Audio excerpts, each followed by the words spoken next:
Ayo, siapa yang dulu sekolahnya suka janjian bikin jaket kelas atau jaket angkatan? Aku tebak, sebagian besar jaket yang kalian bikin itu jaket varsity kan? Hah, kok bisa tahu? Ya dulu sekolahku juga seperti itu soalnya. Faktanya, jaket ini merupakan fashion item yang sering dikenakan oleh para pelajar sebagai identitas dari kampus atau kelasnya. Di mana varsity ini biasanya memiliki warna berbeda antara bagian badan dan kedua lengan, punya huruf tertentu di bagian dada sebelah kiri, pakai kancing sebagai bukan bagian depan jaket, dan masih banyak ciri khas lainnya yang membuatnya berbeda dari jaket lain. Tapi liners, kalian pada penasaran gak sih sama jaket ini? Kayak, kenapa selalu ada huruf di bagian kiri dadanya? Kenapa dikenal sebagai jaket baseball? Nah, untuk menjawab rasa penasaran itu, ayo coba deh kita bongkar 5 fakta unik dari jaket varsity ini. Pertama, jaket ini ternyata digunakan pertama kali oleh tim baseball Harvard University Amerika Serikat pada tahun 1865, di mana pada saat itu, jaket varsity ini dipakai oleh mahasiswa Harvard dalam suatu pertandingan baseball. Maka dari itu, tak heran deh kalau varsity ini identik dengan jaket baseball. Selain jaket baseball, jaket ini juga punya nama unik yang lain loh, yaitu letterman. Istilah letterman sendiri mengacu pada bordiran huruf yang ada pada jaket. Sebab kata letterman diambil dari kata letter yang artinya huruf. Biasanya sih itu adalah singkatan dari universitas atau sekolah ya. Dan inisial huruf H itu mengacu pada Universitas Harvard.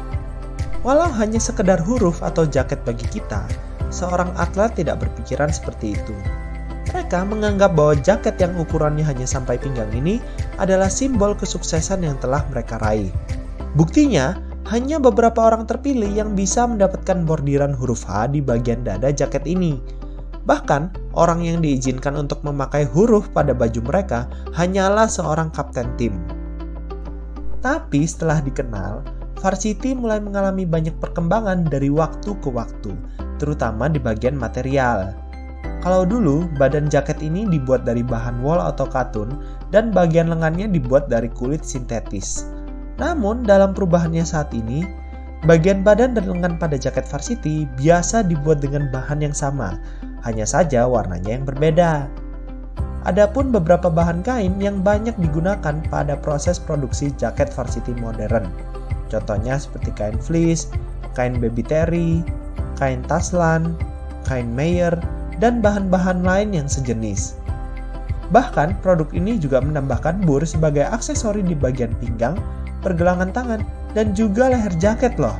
Umumnya, mereka menggunakan material seperti katun, polyester, ataupun bahan lain dengan mesin rajut untuk memperbaiki bentuk dan menyempurnakan tampilannya. Mendengar hal tersebut, rasanya tidak heran sih kalau jaket varsity semakin terkenal di kalangan masyarakat. Apalagi saat ini, varsity juga sering digunakan sebagai outfit dalam kehidupan sehari-hari banyak orang loh, termasuk warga Indonesia. Di Indonesia, sudah banyak masyarakat yang menggunakan jaket ini sebagai fashion item pelengkap saat hangout, baik dari individu maupun kelompok. Mereka bisa memilih bahan dan variasi model seperti apa yang disukai secara bebas untuk meningkatkan penampilannya. Berikut ini adalah variasi model yang banyak diminati oleh anak muda saat ini.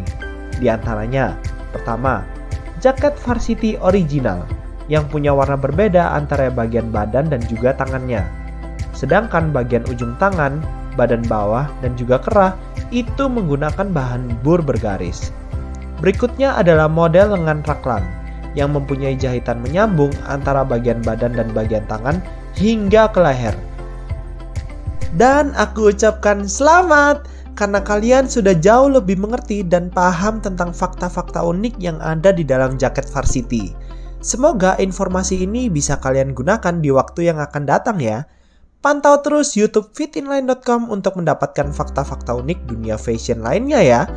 Kita tunggu like, komen, dan juga subscribe-nya. Bye-bye!